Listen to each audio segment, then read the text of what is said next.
नमस्कार, स्वराज एक्सप्रेस में आप सभी का स्वागत है। मैं हूं आपके साथ कविता पांडे। बुलेटिन की शुरुआत करेंगे जहां ज्ञानवापी के व्यास तहखाने में पूजा पाठ जारी रहेगा। इलाहाबाद हाईकोर्ट ने मुस्लिम पक्ष की याचिका पर पूजा पर रोक लगाने का आदेश जारी नहीं किया। इसके अलावा कोर्ट ने एडवोकेट जनरल को लॉ एंड ऑर्डर मेंटेन रखने का आदेश भी दिया है। इस मामले में अब अगली सुनवाई 6 फरवरी को होगी। इससे पहले गुरुवार को सुप्रीम कोर्ट ने व्यास तहखाने में पूजा पाठ रोकने से जुड़ी याचिका पर तत्काल सुनवाई से इनकार कर दिया था। सुप्रीम कोर्ट ने मुस्लिम पक्ष को पहले हाई कोर्ट जाने का सुझाव दिया था।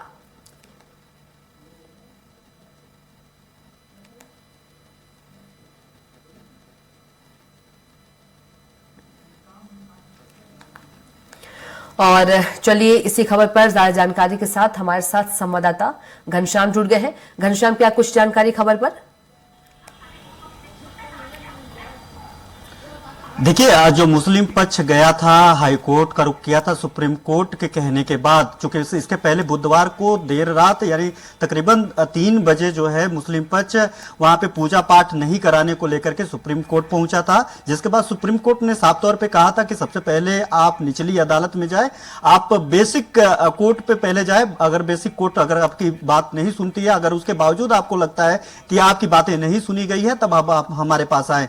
उसके बाद जो है कल मुस्लिम पक्ष हाईकोर्ट पहुंचा था। उन्होंने याचिका दाखिल की थी और पुनर्निरीक्षण को लेकर के उन्होंने याचिका दाखिल किया था।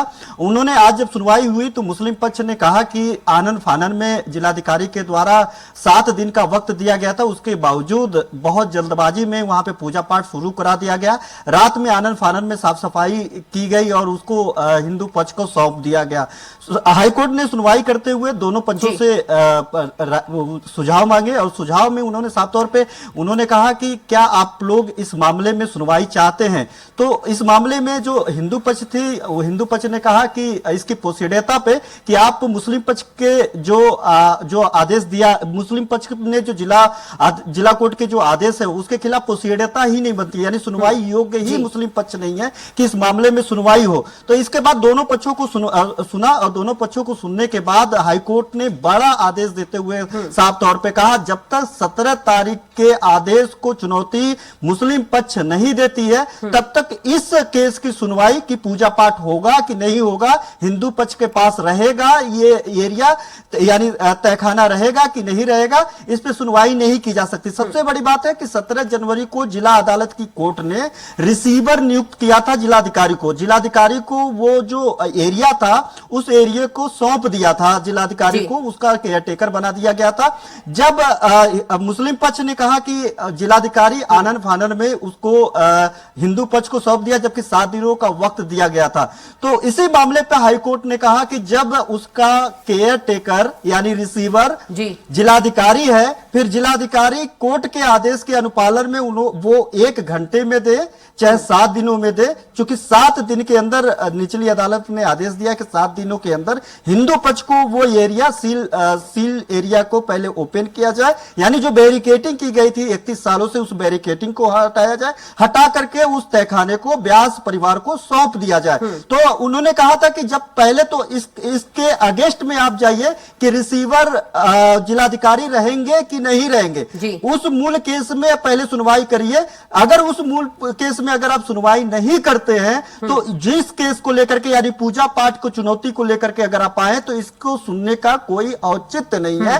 तो इस मामले में फिर से मुस्लिम पक्ष ने कहा कि हम चूंकि इतनी जल्दबाजी में हिंदू पक्ष के आदेश पे फेवर में जब आदेश आया, इतनी जल्दबाजी ने प्रशासनिक अमला ने उस पे काम किया और महज 6 से 7 घंटे में हिंदू पक्ष को सौंप दिया, वो इसलिए हम लोगों को वक्त नहीं मिला और हम लोग सुप्रीम कोर्ट गए थे। तो फिर उन्होंने कहा कि आप सुप्रीम कोर्ट के जाने के बजाय अगर आप हमारे पास आते तो शायद उसकी सुनवाई उस वक्त की जा सकती थी, क्योंकि इस मामले में सबसे पहले निचली अदालत के खिलाफ आप जो है उसके ऊपरी अदालत में ही जा सकते हैं, यानी हाईकोर्ट का रुख जिला अदालत के आदेश को चुनौती दे सकते हैं। तो इस मामले में साफ कर दिया हाईकोर्ट ने कि अगर इस मामले में सुनवाई चाहते हैं तो सबसे पहले 17 तारीख का जो आदेश रिसीवर के तौर पर जिलाधिकारी को नियुक्त किया गया था, उस कोर्ट के आदेश को चुनौती हाई कोर्ट में देंगे।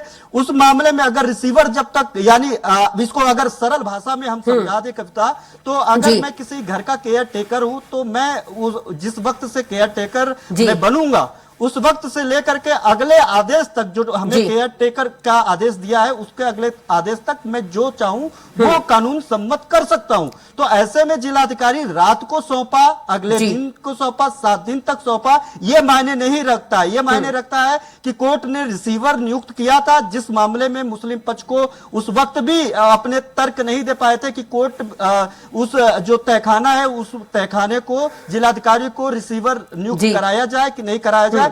इसको लेकर के हिंदू पक्ष 17 तारीख को ही अपनी बात मनवाने में कामयाब हो चुका था हाईकोर्ट को, कि उस मामले को जिसमें ना हिंदू पक्ष का कब्जा है ना मुस्लिम पक्ष का कब्जा है। ऐसे में 1992 से 93 से वहां पे पूजा पाठ जब बंद हुआ, उसके बाद से वो सील्ड एरिया है। ऐसे में मुस्लिम पक्ष उस पे कब्जा ना करे, इसलिए प्रशासनिक अमला को उसका केयर टेकर बना दिया जाए, जिलाधिकारी को मुख्य रूप से उसका रिसीवर बना दिया जाए। तो ये मूल केस हुआ कि वो प्रॉपर्टी रहेगी किसके पास, तो जिलाधिकारी के पास थी।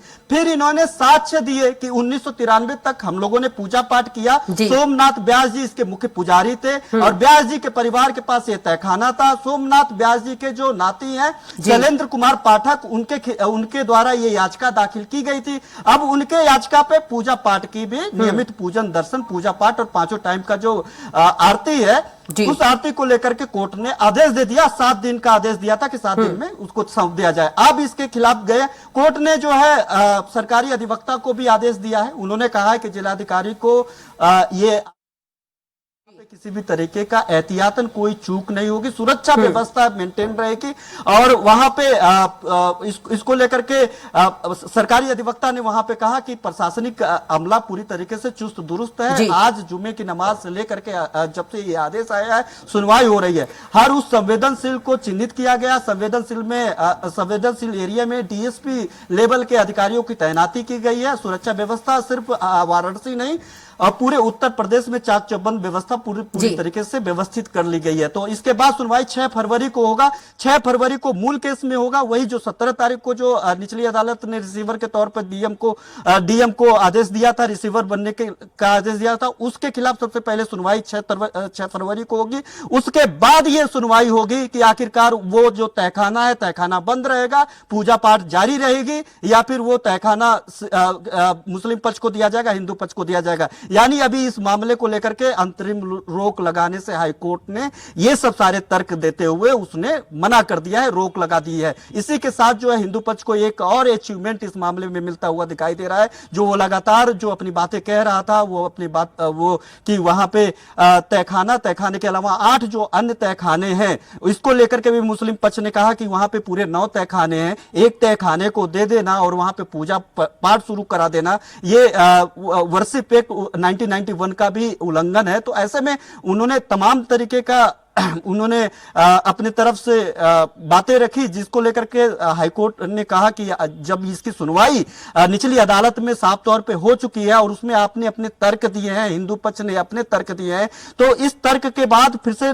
शुरुआती दौर से सुनवाई हम क्यों करें। जब आप किसी मामले को लेकर के, जिस मामले को निचली अदालत के आदेश को लेकर के चुनौती देना चाहते हैं, तो सबसे पहले मूल केस में चुनौती दीजिए जिसमें वो केयर टेकर बनाया गया है, उस केस में सुनवाई होगी। अगर आपको लगता है कि आप सही हैं तो उस मामले में हम आगे आदेश सुनाएंगे। तो अगला आदेश कब तक, अब माफ करिएगा, अगली सुनवाई अब 6 फरवरी को होगी मूल केस के साथ। अब देखने वाली बात होगी कि हिंदू पक्ष इस मामले को लेकर के क्या कह रहा है। लेकिन हिंदू पक्ष इसके पहले जो है उसने इस सुनवाई को ही खारिज करने की मांग की थी। विष्णु जैन ने कहा था, जो हिंदू पक्ष के वकील हैं, उन्होंने साफ तौर पे कहा था कि जब निचली अदालत में दोनों पक्षों को सुना गया था और खासतौर पे एक दिन मुस्लिम पक्ष कोर्ट ही नहीं पहुंचा, पहले दिन जब इसकी सुनवाई करनी थी, जब ब्यास तहखाने को ब्यास जी परिवार को देने की बात थी, तो उस दिन सुनवाई नहीं की थी। दूसरे दिन जब मुस्लिम पक्ष आया, सुनवाई हुई, उसके बाद ये आदेश दिया गया है। और 1993 तक का एक भी ऐसा साक्ष्य निचली अदालत को मुस्लिम पक्ष नहीं दे पाया है कि वहां पे पूजा पाठ क्यों ना करवाई जाए, या फिर हिंदू सेंटिमेंट से जुड़ी हुई चीजें हैं,